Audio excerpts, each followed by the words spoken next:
વડોદરામાં 3 કારજુ કંપાવનારી ઘટનાઓ બની છે। રસ્તા પર જતા હોય તો ધ્યાન રાખજો। શાળામાં રમતા રમતા પણ સાચવજો।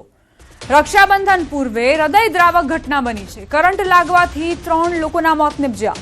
મંદિરે દર્શન કરવા જતા મોત મળ્યું। શાળામાં રમતા રમતા એક ઝાટકે મોતના સમાચાર પ્રાપ્ત થયા।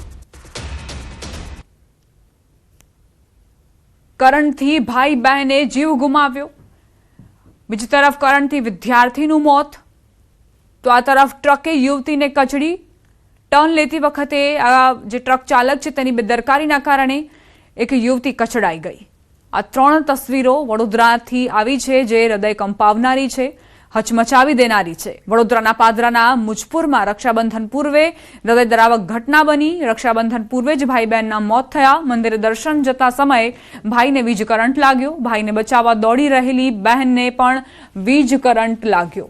કરંટ લાગવાથી ભાઈ બહેનનું કરુણ મોત નિપજ્યું। રક્ષાબંધન પર્વ ટાણે જ એક સાથે 2 યુવાન સંતાનોના મોતથી મુજપુરના રેલેપુરા વિસ્તારમાં શોકનું મોજું ફરી વળ્યું। બંને મૃતદેહોને પોસ્ટમોર્ટમ માટે પાદરા સામૂહિક આરોગ્ય કેન્દ્ર ખાતે ખસેડાયા।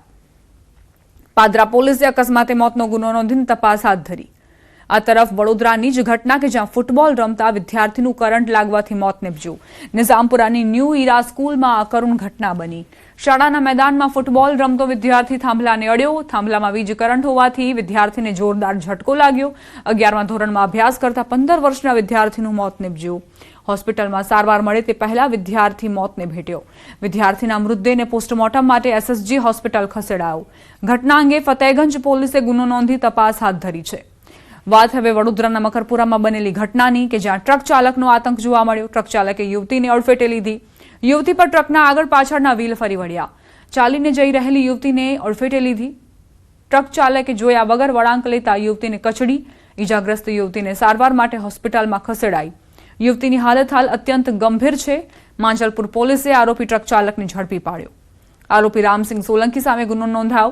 પોલીસે સીસીટીવીના આધારે તપાસ તેજ કરી। વડોદરાથી સમાચાર। આજવા રોડની શ્રીજી આશ્રય સોસાયટીમાં બબાલ થઈ। ફ્લેટના પૂર્વ સભ્ય અને કિન્નરે દશામાની સ્થાપના કરી બહારના લોકોને દર્શનનું આમંત્રણ આપતા વિવાદ થયો। બહારથી સેંકડો ભક્તો આવતા ફ્લેટના રહીશોમાં રોષ વ્યાપ્યો। રહીશોએ દર્શનાર્થીઓને ટોકતા મામલો ગરમાયો। કિન્નર હિમાની માસી અને સમર્થકોએ મારામારી કરી। 6 મહિના અગાઉ બાપોદ પોલીસને લેખિત રજૂઆત કરાઈ હતી। ફરિયાદ છતાં કાર્યવાહી ન કર્યાનો રહીશોનો આરોપ। પોતાના જ ઘરમાં અસુરક્ષિત હોવાનો રહીશોનો દાવો। સોસાયટીના રહીશો પોલીસ મથકે પહોંચ્યા। તમે આ બધું કરવું હોય તો તમે સોસાયટીને બહાર કરો કે ક્લબ હાઉસમાં કરો, પણ એ લોકોને એમ નહોતું કે નહીં મારે તો મારે ઘરે જ કરવી છે, ઘરે જ કરવી છે। મેં કહ્યું ઘરે જ કરવી હોય તો તમારા ઘરના જ માણસો આવવા જોઈએ, બહારની પબ્લિક ના આવી જોઈએ જે અજાણી હોય। તો એના પછી આપણે કરવા દીધું, બધું થયું, આપણે કોઈ તકલીફ નથી। આજે 3જો 4થો દાડો છે અને કાલથી એમને ગાળામ ગાળીને બધું ચાલુ થઈ ગયું એમનું। અને હવે તો આજે મારામારી પર આવી ગયા, લેડીઝો પર હાથ ઉપાડવા માંડ્યા। બહારથી એમના જે અસામાજિક લોકો હતા એ લોકો આવીને મારામારી કરવા માંડ્યા। રોકાઈશું એક બ્રેક માટે। આપ જોતા રહો news 18 Gujarati.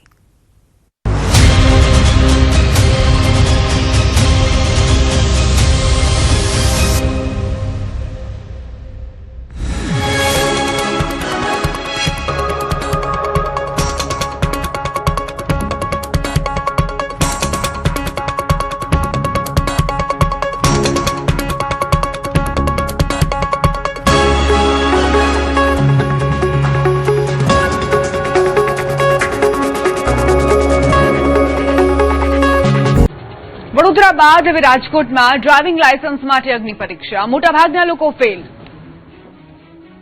Rajkot આરટીઓમાં driving licence મેળવવા માટે શરૂ કરાયેલી એઆઈ આધારિત ડ્રાઇવિંગ ટેસ્ટ હવે અરજદારો માટે મુશ્કેલીનું કારણ બની છે। 16 જુલાઈથી ઓટોમેટેડ ડ્રાઇવિંગ ટેસ્ટ ટ્રેક શરૂ થયા બાદ મોટી સંખ્યામાં અરજદારો ટેસ્ટમાં ફેલ થઈ રહ્યા છે। ખાસ કરીને 4 વ્હીલરના અરજદારો માટે આ ટેસ્ટ મોટો પડકાર બની રહ્યો છે।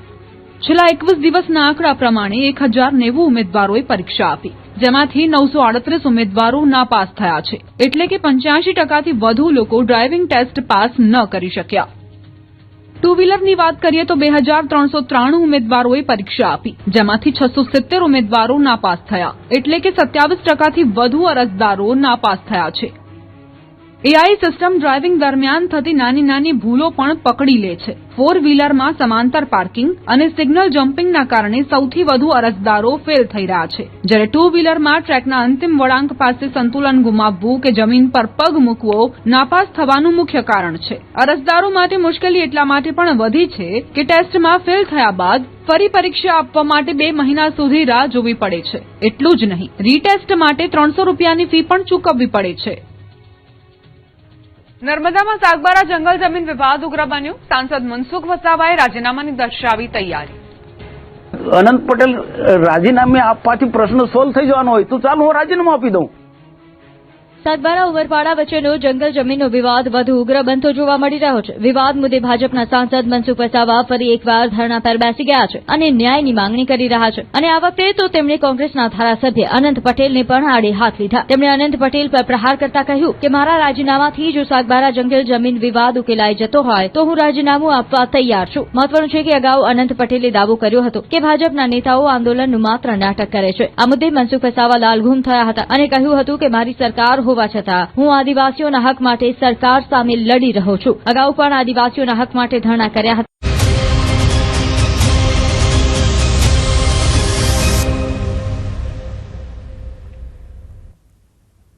Welcome back. ગીર સોમનાથના તાલાલામાં વરસાદ. લાંબા સમય બાદ તાલાલામાં વરસાદ નોંધાયો. ભારે બફારાની ઉકળાટ બાદ વરસાદ વરસ્યો. અચાનક વરસાદથી ખેડૂતોમાં ખુશીનો માહોલ. વરસાદથી ગરમીથી લોકોને રાહત મળી છે. તાલાળામાં મોડા મેઘરાજા આવ્યા છે. મેઘમહેરના કારણે ખેડૂતોએ ખુશી વ્યક્ત કરી. આ જ રીતે સતત વરસાદ વરસતો રહે તેવી ખેડૂતોને આશા છે.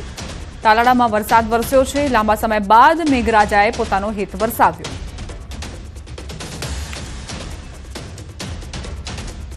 નવસારીના ગણદેવીમાં ધ બર્નિંગ કારના દ્રશ્યો સામે આવ્યા. નેશનલ હાઈવે 48 પર લક્ઝરી કાર સળગી ઉઠી.